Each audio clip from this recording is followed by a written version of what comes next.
وسلم وآله الكرام أصحاب العظام شؤون لله لهم الفاتحة.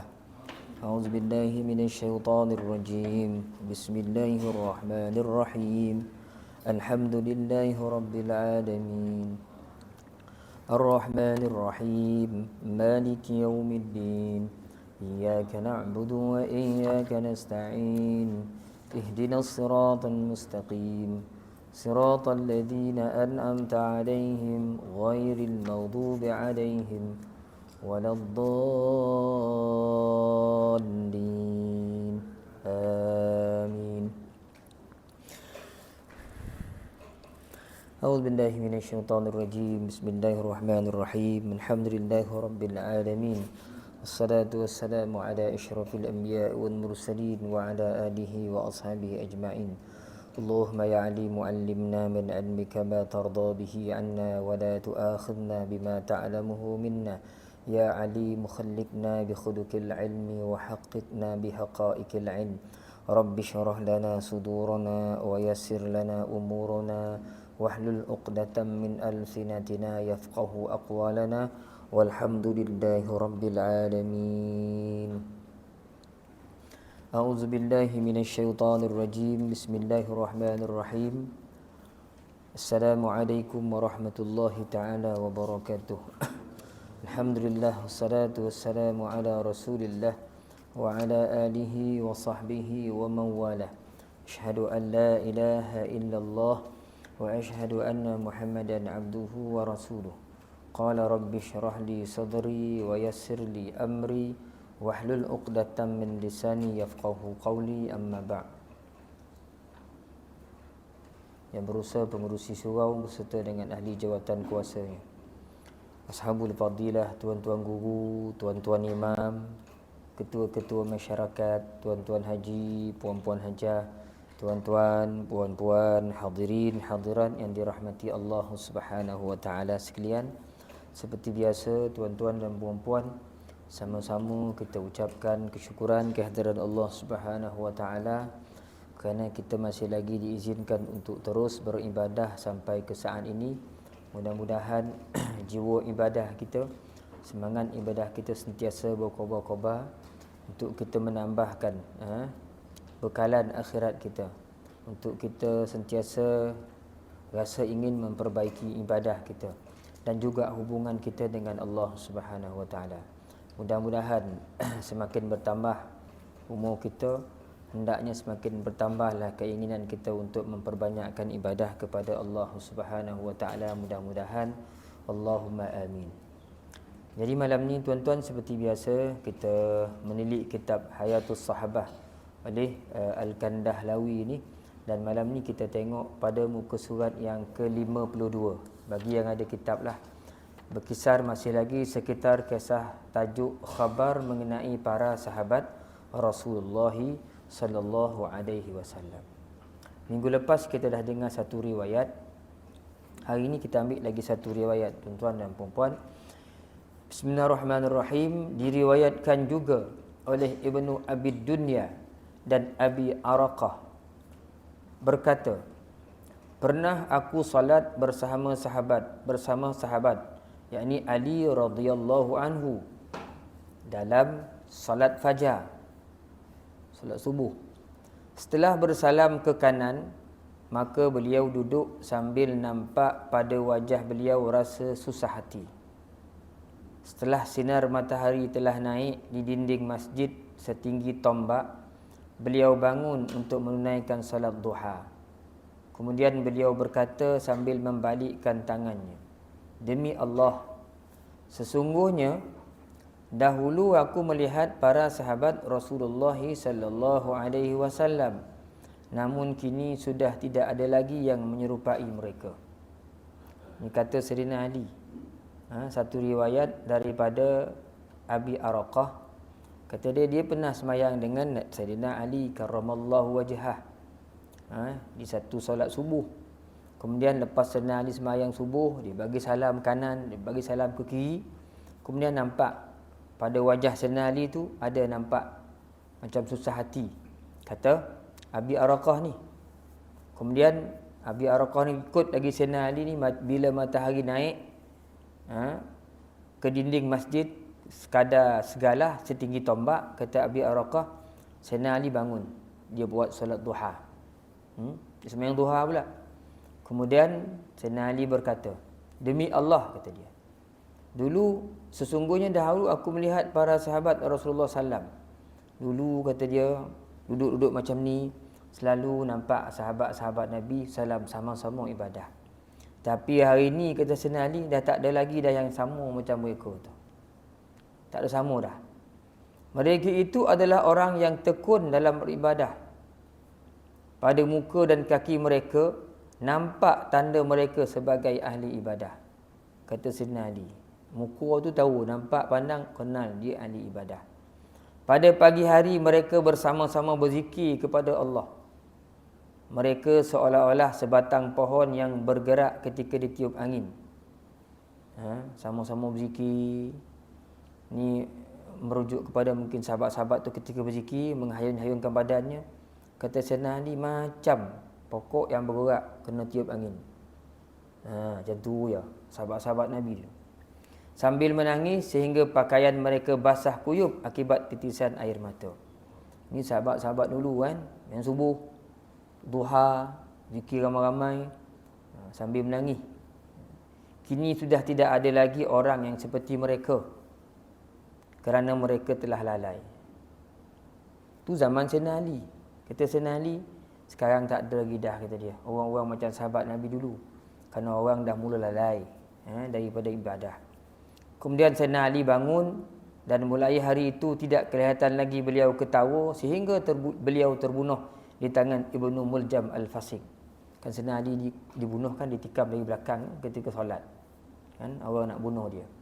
Sayyidina Ali ni dia terbunuh. Ketika dia solat orang tikam dari belakang. Itu kisah Sayyidina Ali, satu riwayat di mana Sayyidina Ali menyatakan rasa sedihnya sebab tak nampak lagi dah sahabat-sahabat seperti dulu. Sahabat-sahabat ni sama-sama berzikir, ibadah sungguh-sungguh, zikir sampai menangis-nangis, habis baju basah dengan titisan air mata. Tak ada lagi dah jumpa keadaan macam tu. Sebab hari ni kata Sayyidina Ali, zaman dia lah orang tak ada macam zaman sahabat Nabi sallallahu alaihi wasallam. Itu kata-kata daripada Sayyidina Ali. Jadi bila Sayyidina Ali sebut tu, kita tahu siapa Sayyidina Ali ni. Siapa dia Sayyidina Ali ni? Di antara sahabat-sahabat Nabi, dialah menantu Rasulullah, kan berkahwin dengan Fatimah, dan dia juga khalifah yang keempat. Orang yang disifatkan oleh Nabi sebagai anak kunci kepada gedung ilmu. Kalau Rasulullah tu gedung, Sayyidina Ali ni anak kunci. Mana orang kedua yang dianggap berilmu. Itu pun kata Sayyidina Ali, seperti mana diriwayatkan oleh Ibnu Asakir, tak salah saya lupa riwayat tu. Kata Sayyidina Ali, perkara yang paling aku suka iaitu ketika mana orang tanya aku tak boleh jawab soalan tu. Kemudian aku cakap Allahu a'lam. Allahu a'lam. Itulah perkara yang paling aku suka tu. Itulah perkara yang paling dibenci oleh orang ini. Orang susah nak sebut, Allah Ta'ala je tahu, tak ada. Semua bodoh kita boleh jawab. Betul tak betul tu lain cerita. Tak adalah tengok usul-usul tu. Tanya jawab. Kan? Itu bahaya. Dalam hal-hal agama ni tak boleh buat macam tu kan. Imam Malik, orang datang bawa 44 soalan, dia jawab 4 soalan je. So boleh jawab, kita jawab. Kan? Kita jawab. Tak boleh jawab, kita kata saya tak berapa pasti, saya keliru. Cakap. Jangan jawab dengan meyakinkan. Padahal tak yakin. Sayyidina Ali kata, aku paling suka bila orang tanya aku benda aku tak tahu, lantas aku boleh sebut Allahu a'lam. Sedikit satu riwayat dari Imam Baihaqi tentang kehebatan Sayyidina Ali ni yang kita bincangkan hari ni. Kata Imam Baihaqi rahmatullah alaih, bahawa satu hari Sa'id ibn al-Musayyab, seorang sahabat berkata, pernah satu hari aku dengan Sayyidina Ali jalan masuk dalam satu tanah perkuburan. Masuk dalam kubur. Bukan masuk dalam kubur, kawasan tanah perkuburan. Lain macam punya ayat tu masuk dalam kubur, lain masuk dalam tanah perkuburan. Jadi sampai dalam tanah perkuburan tu Sayyidina Ali pun sebut, beri salam, Assalamualaikum warahmatullahi ya ahlal qabr. Sayyidina Ali tanya, apakah kamu semua akan ceritakan tentang apa yang kamu hadapi saat ini, ataupun aku yang akan ceritakan apa yang kami hadapi kat dunia ni sekarang? Kata Sayyidina Ali, cakap di kawasan kubur tu. Kemudian terdengar suara ahli kubur menjawab, Waalaikumsalam. Ini riwayat daripada Imam Baihaqi rahmatullah alaih. Kata dia, Waalaikumsalam warahmatullah. Salah satu kubur menjawab, Waalaikumsalam warahmatullahi wabarakatuh ya amiral mu'minin. Wahai ketua kepada orang-orang yang beriman. Kata orang tu, kata jenazah mayat tu, beritahu dulu ya amiral mu'minin apa yang berlaku sepeninggalan kami. Bila kami dah meninggal dunia, apa yang berlaku? Sayyidina Ali pun jawab, kata Sayyidina Ali, isteri kamu telah berkahwin lagi. Kan? Kamu ini kau semua dah kahwin dah, kata Sayyidina Ali. Harta yang kau tinggalkan dulu telah dibahagi-bahagikan sebagai harta warisan. Anak-anak kamu dah jadi yatim sebab kau meninggal, kata Sayyidina Ali. Kemudian rumah-rumah kamu dulu sebahagiannya telah yang kamu dirikan dulu susah payah, sekarang ini didiami oleh musuh-musuh kamu. Sayyidina Ali beritahu mayat tu, inilah berita yang kami dapat sampaikan. Kata Sayyidina Ali, bagaimana pula yang berlaku kepada kamu? Jenazah bawah tu jawab, kata dia, kain kafan dah rosak dah. Dah habis rosak dah. Rambut-rambut pun semua dah berserakan, dah tercabut-cabut daripada kulit kepala, kata dia. Kulit-kulit telah tercabut daripada daging jasad, terpotong-potong. Mata pun semua dah jatuh sampai ke pipi, mata jatuh dah. Dan mulut kami semua telah mengeluarkan muntah yang bercampur dengan nanah, kata dia. Apa yang kami buat dulu wahai Amirul Mukminin daripada kebaikan, kami dapat balasannya. Dan kebaikan yang kami tinggalkan dulu untuk kami lakukan telah kami rugi, dapat rasa rugi itu. Kata mayat ni. Dan sekarang ni kami sedang menunggu apakah balasan berikutnya daripada Allah Subhanahu wa taala. Itu di antara apa yang berlaku kepada Sayyidina Ali, diriwayatkan oleh Ibnul Musayyab. Jadi Sayyidina Ali ni bukan calang-calang orang. Cakap dengan orang mati bawah tu. Kita kalau jumpa orang mati, kita lari. Sayyidina Ali cakap. Pelik kan orang Malaysia dengan orang Arab ni. Kalau kita pergi di Mesir, kubur-kubur ni, nak kubur-kubur orang alim ni, bukan melambak kan banyak. Ramailah orang tidur tepi-tepi kubur tu. Kalau kita pergi ziarah kubur Imam Syafi'i kan, kubur Syatibi, malam-malam orang tidur tepi-tepi saja. Biasa tidur malam-malam tu. Ni makam ni tidur tepi-tepi tu.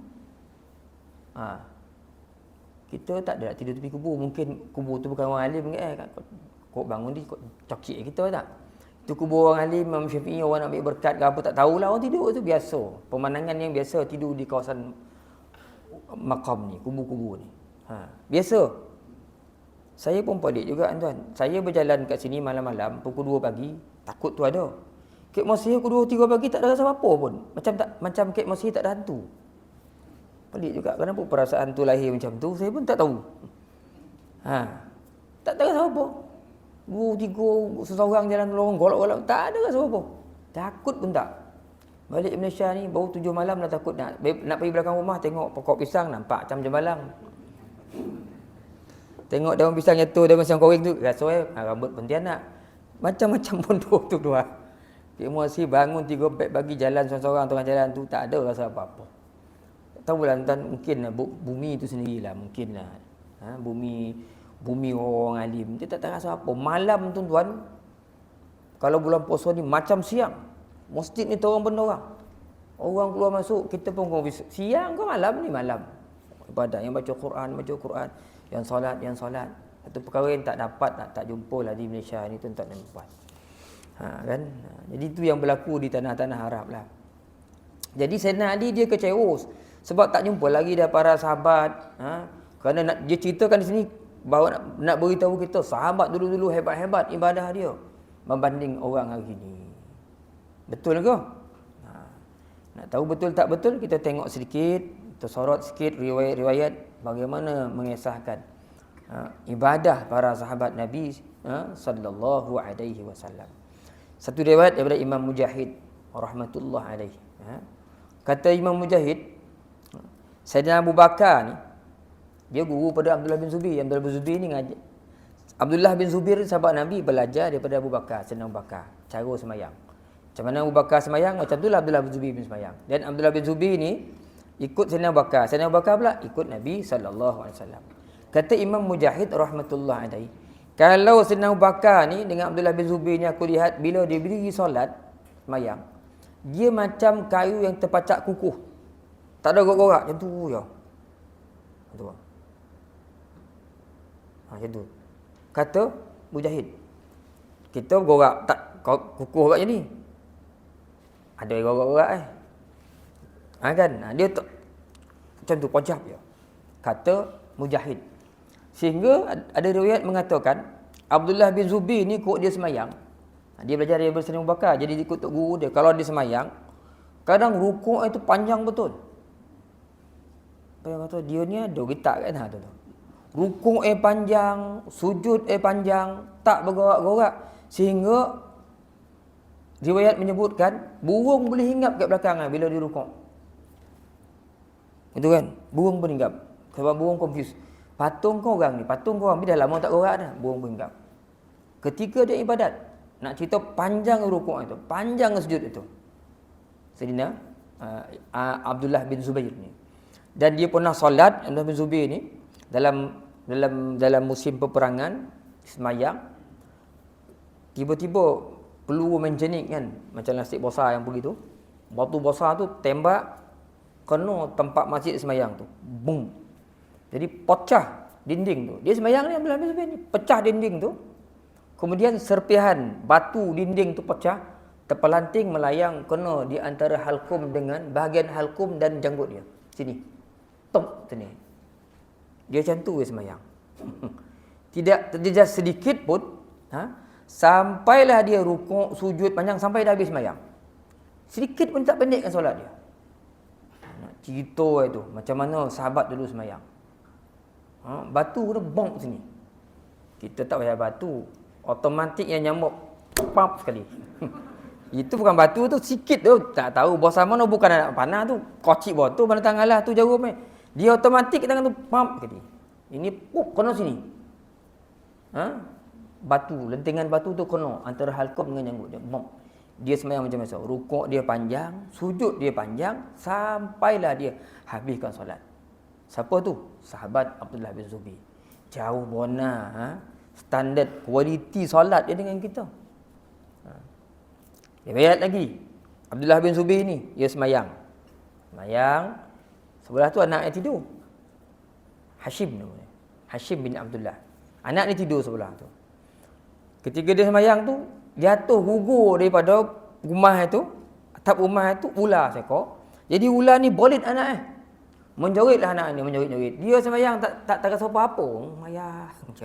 Jadi bila terjorit anak ni, si isi rumah tu, orang rumah dengan lain-lain tu berkerja-kerja pergi tengok Hashim ni, kena bolit ni, lantas bunuh ular tu. Abdullah bin Zubair mayang lagi. Sampailah dia habis mayang. Bila dia habis mayang, dia beri salam ke kanan dan kiri, dia berkata, tadi aku rasa macam sayup-sayup dengan macam bising-bising lah tadi. Bunyi apa tadi? Orang rumah marah. Tapi orang rumah tak marah. Pokak kau, tak ada orang itu. Dalam riwayat tak ada orang kata pokak kau tadi. Dokek budak tidur terjorit-jorit, dia tak tahu dia tak. Apa yang Umar sebut dalam riwayat sebut, isi jawab, moga Allah merahmatimu. Kok bini kita? Bukan bini sini. Bini di Gombau, tapi Gombau di Afrika kat sini. Pokak ke tadi dia. Anaknya nyorit sebelah sana, tak di kedongannya tadi dia. Kan? Umar moga Allah merahmatimu. Nyawa anak kita hampir melayang, tadi ada ular seekor. Bolit anak kita ni sebaik sampai bunuh. Kita sampai bunuh tapi kau solat macam tu ya. Abdullah bin Zubair bila dengar Umar cakap itu, dia pun khabar. Naaslah kita. Kalau kita sedang sembahyang tapi tumpuan kita lari ke benda lain, itu bukan salat namanya, kata Abdullah bin Zubair. Mak dia duduk sembahyang tu. Pes bola anak ni, tak tahu anak tu kena bodit ke ulah. Masya-Allah. Kita bandinglah tuan. Bandinglah sembahyang kita seperti mana sembahyang para sahabat Nabi sallallahu alaihi wasallam. Memang tak adalah tentu empat dah kan. Itu kena batu sikit tak lari kan. Menyorot-nyorot orang, tak terasa apa-apa. Itu juga yang berlaku pada Muslim bin Yasar, tapi Muslim bin Yasar ni bukan sahabat, dia tabi'in. Tabi'in ada lagi orang yang hebat. Muslim bin Yasar ni bila dia nak sembahyang dia beritahu wali kawan-kawan. Kalau nak burak-buraklah, tak apa, aku kuat pun tak apa, aku tak dengar kau burak apa benda pun dia. Pesan, kita ada pesan, kita lain tak. Bahasa sembahyang ni senyap. Mokak kau kan siap, kalau lapis kan beri ke tali pinggang. Bunyi lain kan. Abang nak sembahyang ni kau jangan bising-bising. Kalau kau bising kan lapis abang sembahyang, kau tak hanger tali pinggang. Kalau hanger lagi tak boleh. Kalau hammer kan pecah kepala. Ayah kata kan, Muslim bin Yasar pesan ke anak-anak bini, aku nak sembahyang ni, kalau kau nak berburak-buraklah kata dia. Cakaplah. Sebab aku tak dengar kau cakap apa tu kan kata dia. Itu siapa? Itu Muslim bin Yasar. Muslim bin Yasar. Dia sama macam Abdullah bin Zubair. Dia sembahyang di Masjid Jami' Basrah, Muslim bin Yasar ni. Sembahyang, dinding tiba-tiba roboh. Sebahagian dinding Masjid Jami' Basrah tu roboh. Berkajar-kajar lah, berkumpul-kumpul orang menceritakan dinding roboh macam kita lah. Bila ada bono besar ramai-ramai burak ni kan. Dia sembahyang situ tak dengar apa-apa. Dia sembahyang tu macam tak ada benda berlaku je. Insya-Allah tuan-tuan. Susah.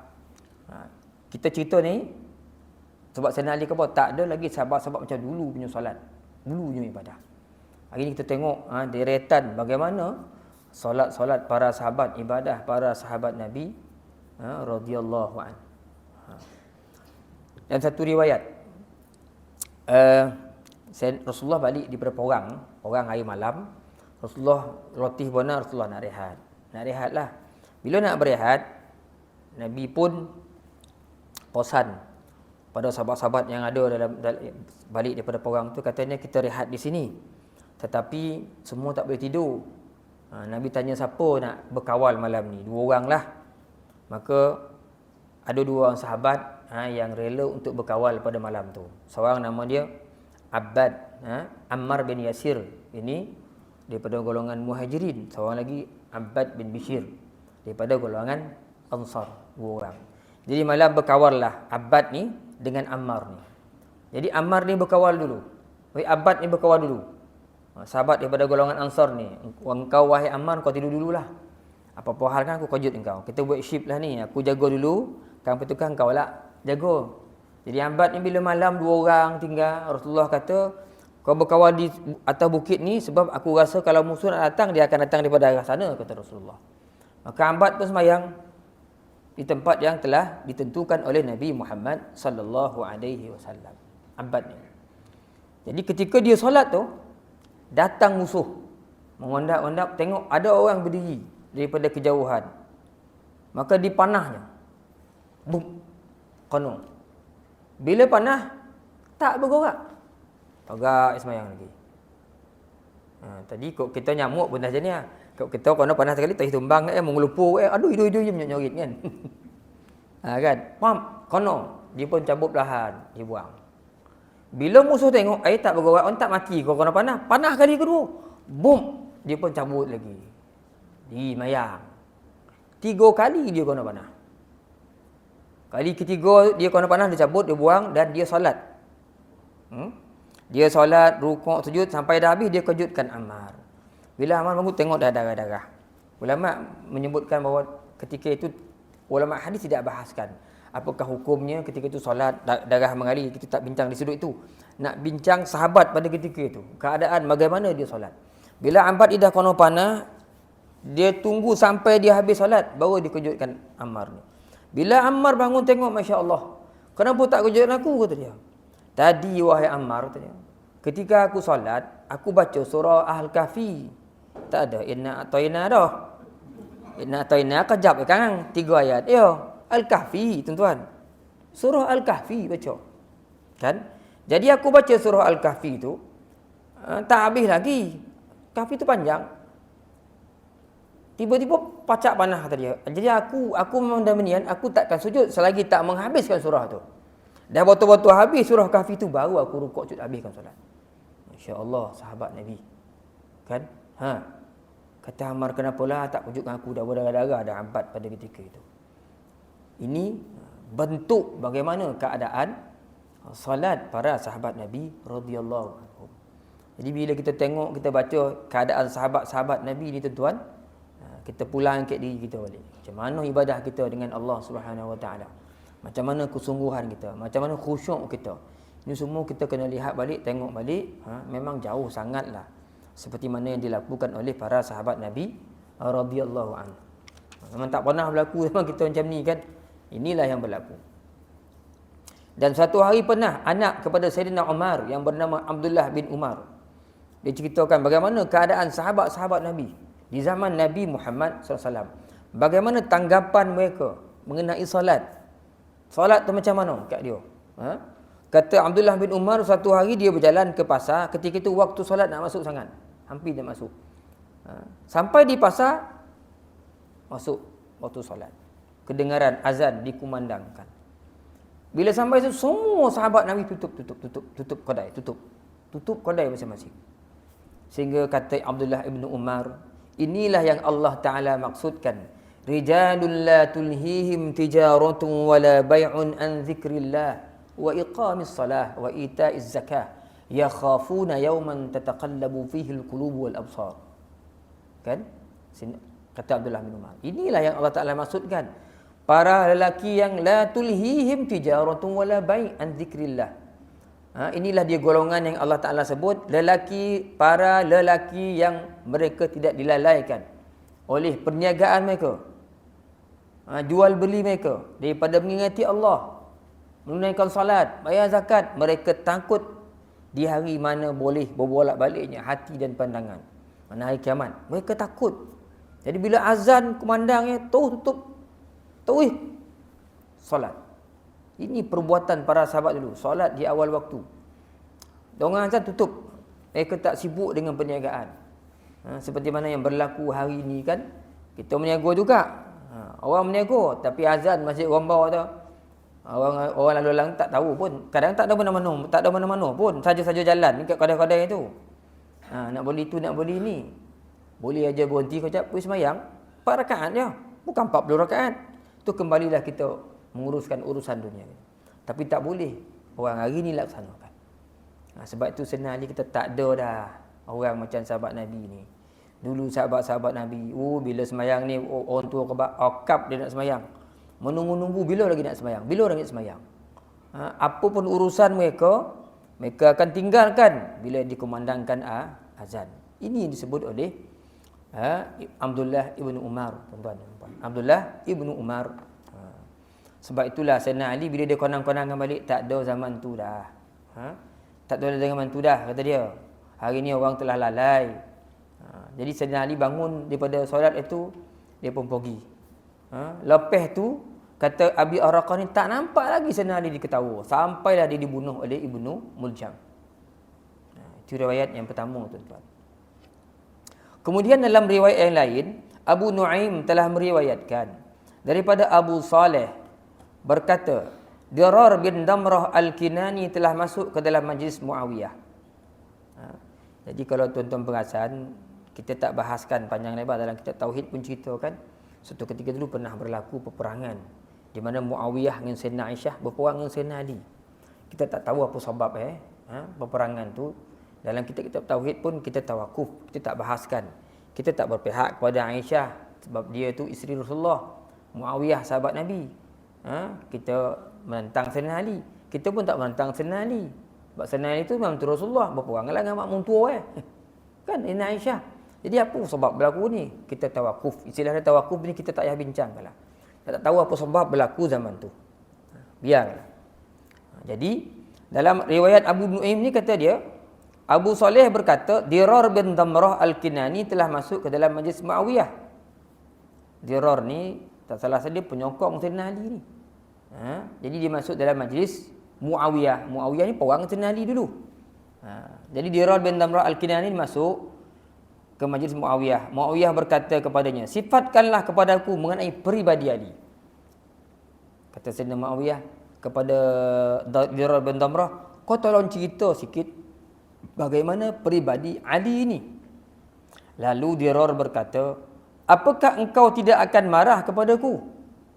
Kau marah kan? Kau perang dengan Sayyidina Ali. Kau marah kan? Jawab Muawiyah, tidak. Aku tak marah pun. Kata. Kalau tuan-tuan buka kitab Tarikh Khulafa, tuan-tuan akan jumpa Sayyidina Muawiyah walaupun perang, dia hantar surat kepada Sayyidina Ali tanya masalah hukum agama. Perang. Di tengah perang ni, Muawiyah dia ada masalah harta waris kan. Masalah menentukan jantina orang. Orang tu yang ada dua alat tu. Apa nama kita panggil istilah kita? Khunsa. Bukan pondan, orang tak betul istilah tu. Ini bahasa Arabnya khunsa kan. Dia ada dua alat. Jarang orang ada dua alat. Ada ke dua alat? Zaman tu ada lah kan. Jadi Sayyidina Muawiyah ni poning. Dia ada lelaki ke perempuan? Lelaki ke perempuan? Tulis surat pada Sayyidina Ali. Dalam Tarikh Khulafa tu sebut, Sayyidina Ali bila orang bagi surat, Sayyidina Ali kata, Maha Suci Allah, musuh kita bertanya soalan agama kepada kita. Berperang ni. Tapi boleh tanya lagi. Boleh lagi soal jawab, boleh bincang agama. Bila hal agama satu. Ada masalah peribadi, wallahu a'lam, tak tahulah kan berlaku. Sayyidina Ali kata, wah musuh kita tanya kita. Sayyidina Ali khabar. Nak tahu lelaki perempuan, nak hukumkan dia lelaki perempuan, kata Sayyidina Ali pada Muawiyah, tulis surat. Kau tengok, tang mana keluar koncing Kalau keluar tang yang perempuan punya, salah dia perempuan. Kalau keluar tang senapang tu, salah dia lelaki. Tang lelaki tu dah lelaki, kata Sayyidina Ali. Mana tengah perang? Kita kalau bergaduh, 7 keturunan kau. Heran tu 7 tu. Tak ada sebut 8, 9 keturunan.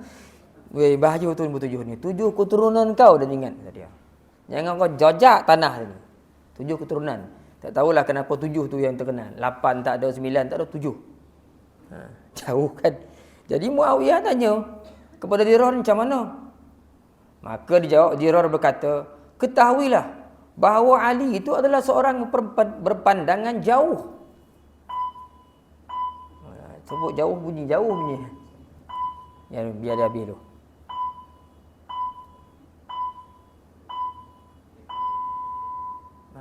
Dah, kita sambung lagi. Sikit kita ya. Kata Dirar ni, Sayyidina Ali ni berpandangan jauh. Azal dah. Sekejap tadi minum air sekejap. Bismillahirrahmanirrahim. Kata Dirar dalam riwayat ni, Sayyidina Ali ni berpandangan jauh. Jauh pandangannya. Batu tuan-tuan, dalam kisah Sayyidina Ali ni, dia sahabat Nabi terakhir. Sahabat-sahabat, siapa-siapa pun memang respect Sayyidina Ali dia kerana keilmuan dia. Sebab tu sahabat kata, dia ni pandangannya jauh. Walaupun apa Sayyidina Ali buat, orang tahu dia ni sahabat, dia ni hebat. Jadi orang tak ambil hal pun. Ada satu riwayat saya baca tuan. Sayyidina Ali ni satu hari, dia diriwayatkan oleh Fakhrul Razi. Imam Fakhrul Razi meriwayatkan kisah ni. Satu hari Sayyidina Ali ni, dia dibawa oleh seorang hamba berkulit hitam. Dia bawa menghadap dia. Orang mendakwa, wahai Ali, telah dipastikan memang sahlah hamba ini telah mencuri. Katanya, benar dia mencuri? Tanya hamba apa dia. Betul dia mencuri, kata hamba hitam, kulit hitam ni. Dia ngaku dia mencuri. Kalau kamu telah mencuri, sabit kesalahan, cukup syaratnya, maka kamu dihukum potong tangan. Sayyidina Ali potong tangan dia. Sayyidina Ali potong tangan. Potong tangan, dia baliklah dengan tangan terpotong. Dalam perjalanan jumpa seorang sahabat, Salman Al-Farisi. Dengan seorang nama, ada seorang nama dia, saya lupa nama, tak catat kat sini. Siapa nama ke? 2 orang. Seorang Salman Al-Farisi, seorang lagi nama siapa nama? Saya tak berapa macam nama seorang tu. Abil Kawa', macam tu lebih kurang nama lah. Jumpa orang ni. Sayyidina Ali jumpa dia lah. Hamba ni jumpa 2 orang sahabat ni. Jadi seorang ni tanya, orang yang bersama dengan Salman Al-Farisi tanya dia. Bersama dengan Salman Al-Farisi tanya, kenapa tangan kau ni macam ni kata dia.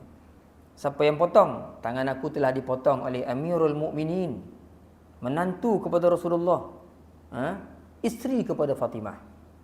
Kata Salman Farisi, kenapa kau puji lagi? Dia potong tangan kau, kau puji dia lagi. Amirul Mukminin lah, menantu Rasulullah lah, kahwin dengan Fatimah lah. Kan dia dah potong tangan kau.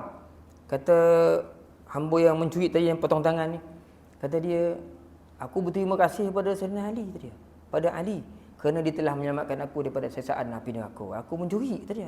Memang betul aku nak potong tangan. Ingat kau boleh tanya siapa potong tangan ni? Ali itulah. Sikit nak potong tangan orang, sikit tak ada jawab macam tu. Siapa potong tangan ni? Dipuji. Tangan aku ni dipotong oleh Amirul Mukminin. Dia tu menantu Rasulullah yang berkahwin dengan Fatimah yang mulia. Kata Salman Farisi, dia potong tangan kau, kau puji dia lagi. Kata dia, aku puji dia sebab dia telah menyelamatkan aku daripada api neraka Allah. Lain botu kan sahabat-sahabat dulu. Lepas tu Salman Farisi jumpa Sayyidina Ali. Wahai Ali, tadi aku jumpa hamba hitam kau potong tangan itu, kata dia. Apa cerita cerita lah dua orang sahabat tu gidi. Oh macam tu, panggil dia balik. Sayyidina Ali panggil orang yang potong tangan ni, hamba yang berkulit hitam, dia datang. Sayyidina Ali ambil balik tangan yang putih tadi, sambung balik, dia balut dengan kain. Lantas dia berdoa pada Allah Subhanahu Wa Taala, mohonkan kesembuhan ya Allah. Ini dalam riwayat Fakhrul Razi. Hebat Sayyidina Ali. Tiba-tiba kedengaran suara daripada langit yang suruh membuka balik balutan. Bila buka balutan tu, sahabat-sahabat melihat tangan tu lebih cantik daripada tangan sebelum tu. Itu siapa tu? Sayyidina Ali. Jadi Sayyidina Ali ni, dia bukan saja cerdik, tapi ada keramat-keramat tu lebih kurang lah. Kehebatan Sayyidina Ali karamallahu wajhah tu. Jadi bila Muawiyah tanya dia tahu, dia ni, kata dia, pandangan dia jauh. Cakap dia tu berisi dan pandangan dia jauh, Sayyidina Ali ni. Nak tahu pandangan jauh tak jauh, tengok ucapan-ucapan Sayyidina Ali. Kata-kata hikmah dia. Saya sempat tengok tadi tuan-tuan, antara kata-kata hikmah Sayyidina Ali karramallahu wajhah. Saya buka kitab Tarikh Khulafa kan, saya tengok zaman Sayyidina Ali, dia ada zaman-zaman Sayyidina Abu Bakar sampai Sayyidina Ali, saya tengok antara kata-kata hikmah nak tunjuk bagaimana jauhnya pandangan Sayyidina Ali ni. Di antaranya Sayyidina Ali karramallahu wajhah pernah berpesan, ambillah 5 nasihat dari aku, kata dia. Ingatan ni kepada para sahabat, ambil 5 nasihat daripada aku. Pertama, nasihat Sayyidina Ali, jangan sesekali seseorang itu takut kecuali kerana dosa-dosa yang dia lakukan. Takutlah dengan dosa-dosa kita. Kerana kita diazab oleh Allah kena neraka kita kalau banyak dosa kita. Maka takutlah dengan dosa-dosa kita. Banyak-banyaklah taubat pada Allah Subhanahu Wa Taala. Kalau Nabi pun istighfar sampai 100 kali satu hari, maka siapalah kita untuk istighfar hanya 3-4 kali je. Tapi kita istighfar juga, tapi tak sehebat Rasulullah sallallahu alaihi wasallam. Namun kita istighfar. Istighfarlah, usahakanlah tuan-tuan. Ini kata Sayyidina Ali, jangan takut kecuali sebab terhadap dosa-dosa yang kita lakukan. Nasihat yang kedua, dia 5. Janganlah menggantungkan harapan kecuali kepada Allah. Apa-apa pun berlaku dalam hidup ni, bergantunglah harapan pada Allah. Kerana semuanya berpunca daripada Allah. Semuanya berlaku disebabkan oleh Allah Subhanahu Wa Taala. Pesan Sayyidina Ali.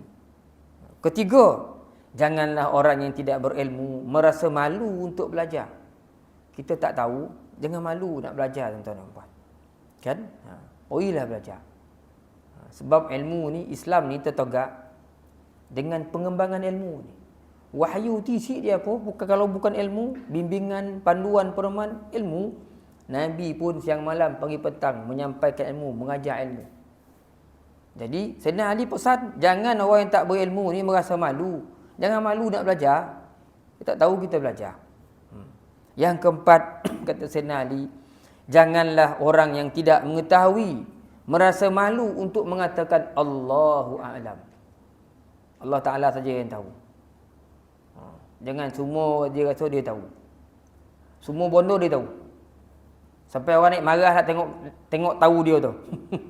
Kan? Tak adalah nak merendah diri dah. Ada soalan tuan? Ya. Ada. Kan?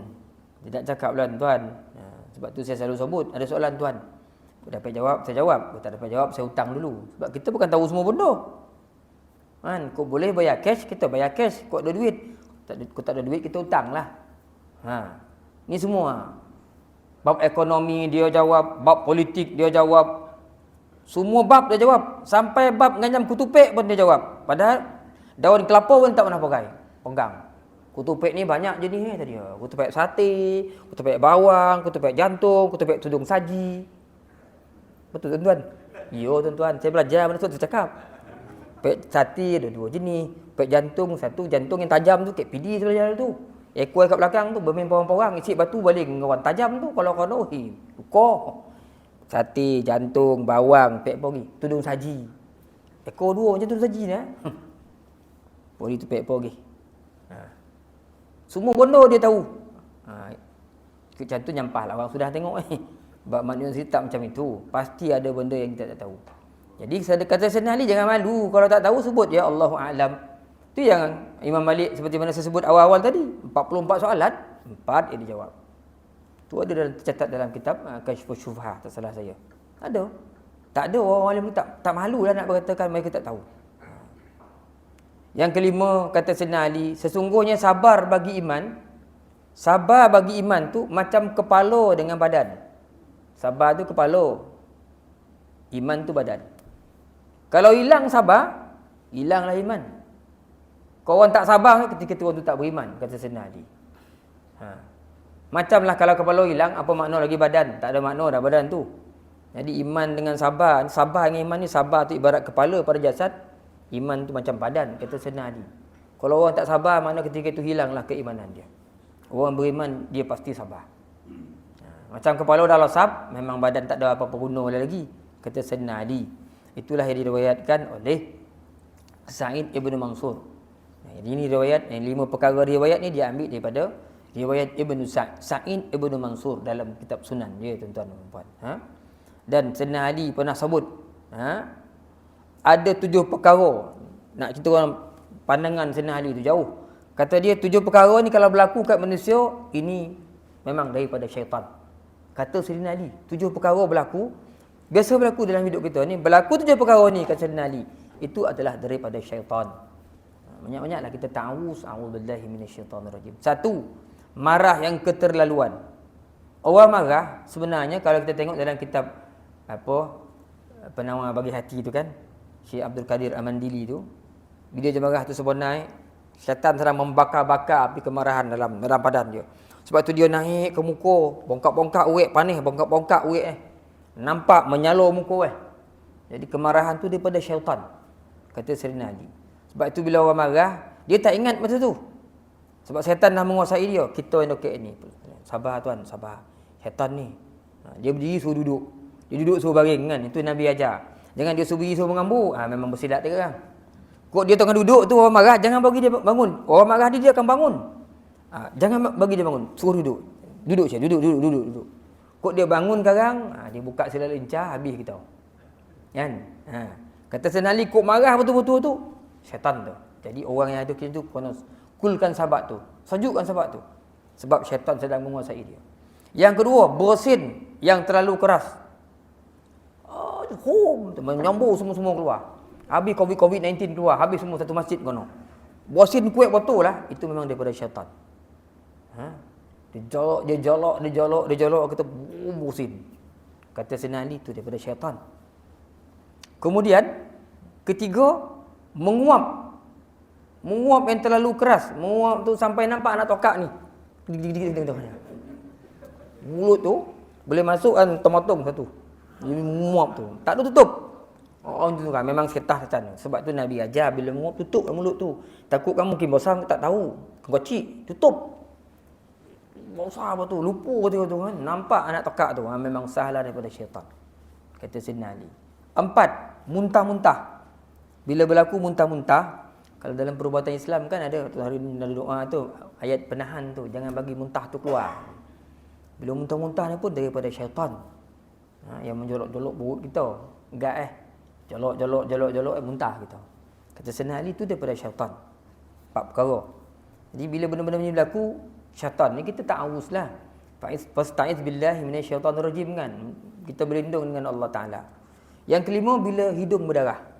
Duduk tiba berdarah. Orang tu kata panih dalam tu tadi. Memang sebab panih, kata Zainal Ali tu sebab syaitan. Darah itu kata. Yang keenam, bisik-bisik. Syaitan nak kerja. Dia suruh kita bisik. Ni ada 8 orang. Kita 4 orang sini, situ ada 4 orang, 3 orang. Bisik-bisik. Mana-mana orang tu tengok. Ni macam cek jalan gaduh itu grup tu tadi. Kan dia suruh kita bergaduh, orang sebelah ingat kita ngumpet dia. Apa dia bisik-bisik itu? Apa dia bisik-bisik itu? Kan. Lepas itu dilarang berbisik-bisik. Tuan-tuan ramai. Tinggallah 3 orang berbisik, seorang ujung dah. Nanti kawan tu rasa kita ngumpet dia. Jadi syaitan punya kerja tu dia nak timbulkan jalan pergaduhan, permusuhan. Suruh kita bisik-bisik syaitan. Dan yang ketujuh, yang ini selalu ni tertidur waktu berzikir. Subhanallah, subhanallah, subhanallah, subhanallah, subhanallah. Ni dah doa dah ni. Dia pun walhamdulillahirabbil alamin. Subhanallah, tinggal banyak tu alhamdulillah dengan Allah Akbar tinggal 60. Zikir tidur, memang syaitan. Kalau kita sembahyang ni aku gitu tuan tertidur biasa. Ni sembahyang macam ni sekadar zikir subhanallah, alhamdulillah, Allah, memang boleh tertidurlah. Kok nak badan kita latih, baru kerja. Memang syaitan suruh tertidur. Kan? Dia tak bagi kita hati kita ni bekerja menghayati apa yang kita ucapkan. Memang badan kita latih, tapi bila jiwa kita kuat, keletihan tu akan hilang. Macam Nabi Ayub, sakit, tapi bila jiwa dia kuat, roh ibadah dia kuat, kesakitan tu macam tak ada. Nabi Ayub. Dan Nabi Ayub sehari berdoa, wa ayyuba idznada rabbahu anni masaniyad durru wa anta arhamur rahimin. Dia masih lagi ibadat. Ya Allah, aku tiba penyakit ni, ya Allah, Engkaulah Tuhan Maha Pengasih, ya Allah Maha Penyayang. Kan? Nabi Ayub doa-doa. Badan sakit, tapi dia masih lagi ibadat. Kita badan latih, tak sakit latih. Syaitan tak bagi kita menghayati apa yang kita ucapkan. Sebab kalau kita hayati benda tu, kita akan jadi kuat, badan letih tak terasa. Akhirnya kita tertidur. Biasa tidur kat surau ni biasa kan.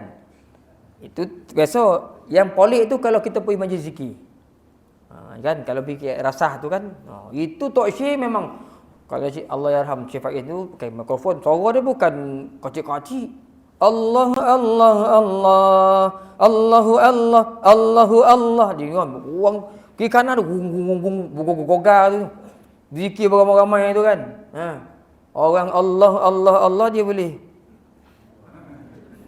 Orang balik. Iyo tentang zikir lontar tu kadang sebelah kita tung tang kotuk. Zaman saya ada kotuk apa tu? Kotuk lantai kan, macam papan tu. Ya Allah, yang tu dinding tu tung kotuk. Ini dah bangun ni. Allah hai. Dah saja tiba dia senyap. Ya, kita puih dengan kita. Kamu tidur. Iyo tuan. Pengalaman kita lah dulu kan. Tidur. Allah yarham tuan guru kan, Syekh Faiz dulu.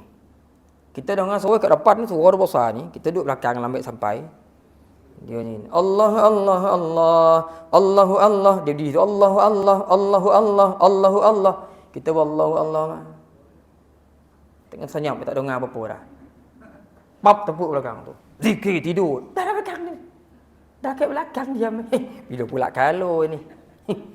Dah kat belakang dia masih wujud. Bila pula siapa ini ke belakang ni. Hebat tuan kan. Jadi maksud zikir tidur, kalau zikir tertidur tu sahlah. Itu memang daripada syaitan yang direjam oleh Allah Subhanahu wa taala. Jadi dengan tengah khutbah tidur, itulah ubaik. Kalau orang payah nak tidur, masuk khutbah, dengar khutbah. Ada penyakit payah nak tidur kan. Dia memang tak payah makan ubat. Kalau penyakit kita susah nak tidur ni, satu ubat. Cari hari Jumaat, dengar khutbah. Memang kita tidur. Itu ubat yang paling kuat untuk mengubat penyakit payah nak tidur ni kan. Itu confirm orang tu tidur. Jadi tuan-tuan ini kita cerita tentang Sayyidina Ali sedikit. Saya ingat tuan-tuan cukuplah sekadar tu, dah pukul 9 lah kita berhentilah. Cuma kan nak cerita kan, bila lah mulut kita ni mengucapkan sesuatu, zikir, wirid, Quran, kita ingatlah. Ketika itu memang ancaman datang daripada syaitan. Saat-saat kita. Dia suruh kita lalap, tidur. Sebab tu tak lama. Tak lama kita zikir, tak lama kita wirid, tak lama kita baca Quran, tidurlah kita. Sebab itulah Kalau kita nak kuatkan jiwa ni tak ada cara lain. Cara dia zikir. Jadi syaitan ni tak bagi kita kuat. Bila kita berzikir, disuruh kita tidur, kita tak boleh berzikir. Selagi tak berzikir tuan, tak pecahkan tu, selagi itulah kita takkan ada jiwa yang kuat. Sebab ulama-ulama dulu mengajar kita, orang yang banyak zikir pada Allah ni, jiwa dia tenang, hati dia kuat. Sampai syaitan pun tak mampu duduk dengan orang zikir ni. Kerana kuatnya cahaya, aura zikir tu. Walaupun orang tu tak pernah mengaji ilmu perubatan, tak pernah belajar nak sepak setan apa, ilmu takyah tu dah. Tapi bila kerana zikir dia tu, takut orang. Takut syaitan ni nak dekat dengan orang-orang yang berzikir ni. Jadi tuan-tuan, kita perbanyakkan zikir, insya-Allah. Ini sebahagian daripada hari ni. Hari ni panjang sebenarnya cerita lagi ni. Insya-Allah panjang umur tuan-tuan. Minggu depan kita cerita lagi apa yang Dirar bin Damrah ceritakan pada Muawiyah tentang peribadi Sayyidina Ali. Yang kedua kata dia di sini, orangnya kuat. Insya-Allah minggu depan kita cerita macam mana kekuatan Sayyidina Ali ni. Wallahu alam. Sekadarnya untuk hari ini tuan-tuan, mudah-mudahan ada kebaikannya. Minta ampun, minta maaf kalau terlepas cakap. Aku qauli hadza, astaghfirullah li wa lakum. Assalamualaikum warahmatullahi taala wabarakatuh. Kita berhenti di sini tuan. Ada soalan tuan-tuan? Kau dapat jawab, saya jawab. Kau tak dapat jawab, saya hutang dululah. Macam biasalah. Kalau ada. Jangan ada. Oh, ada juga soalan? Ya, tuan, sila tuan.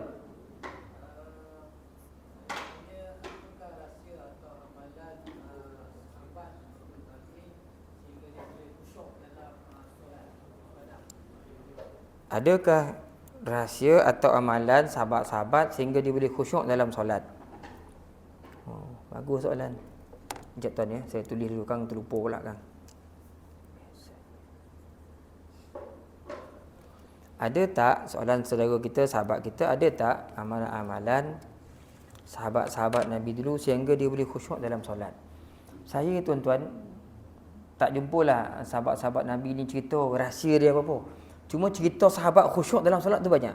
Cerita sahabat ceritakan macam mana cara, tak ada. Cara nampak hari ni, orang-orang hari ni yang mengkaji nampak buku-buku, tulisan-tulisan, kitab-kitab. Itu pandangan orang tabi'in yang belakang-belakang ni yang ceritakan rahsia solat khusyuk. Macam-macam lah kaedah-kaedah yang ceritakan. Kalau zaman sahabat tabi'in yang saya jumpa dulu, cerita kisah riwayat semua cerita bagaimana mereka tu solat dalam keadaan khusyuk. Jadi saya tak dapat nak ngabahan ada satu kaedah macam ni. Setakat ni lah dalam pembacaan saya tak jumpa lah. Kalau yang punya pembacaan hari ni, yang kemudian ni banyak. Banyak kan kalau kita solat umpamanya banyak bacaan-bacaan hari ni, umpamanya antaranya kata kalau nak solat ni, kita memikirkan apa yang kita baca. Kita faham apa yang kita baca. Alhamdulillahirabbil alamin, kita main situ. Segala puji bagi Allah, Tuhan sekalian alam, Ar-Rahmanir Rahim. Allah Maha Pengasih, Maha Penyayang. Jadi kita sibuk dengan itu je, maka kita tak adalah hati kita pergi benda lain. Itu pandangan orang-orang akhir ya. Yang mutaakhirin ni.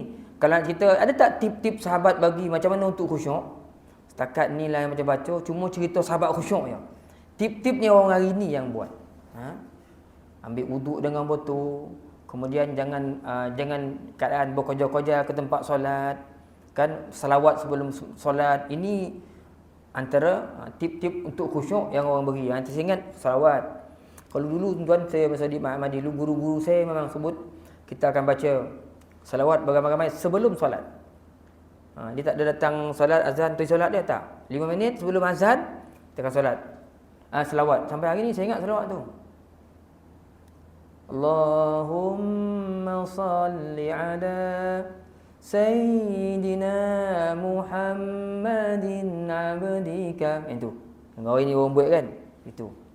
Salawat tu kita buat ramai 5 minit. Ataupun apa-apa salawat. Dia akan memudahkan kita untuk khusyuk dalam. Saya lihat dengan bunyi-bunyi gerak-gerak tu Allahu Akbar. Tak adalah tu payah. Kita kan tengok-tengok sembahyang tu kan. Kadang walam yakul lahu kufuwan ahad. Kita pun nak bertahan sajadah. Allah Akbar turun. Kan dah rukuk tu terfikir pula. Masuk tak niat tadi Itu tak tadi. Sebab kita berkerja kan. Tak datang dengan keadaan yang tenang kan. Sebab itulah datang awal ni tip-tip yang orang bagi kan. Selawat. Sebelum tu ambil wuduk elok-elok, selawat kan.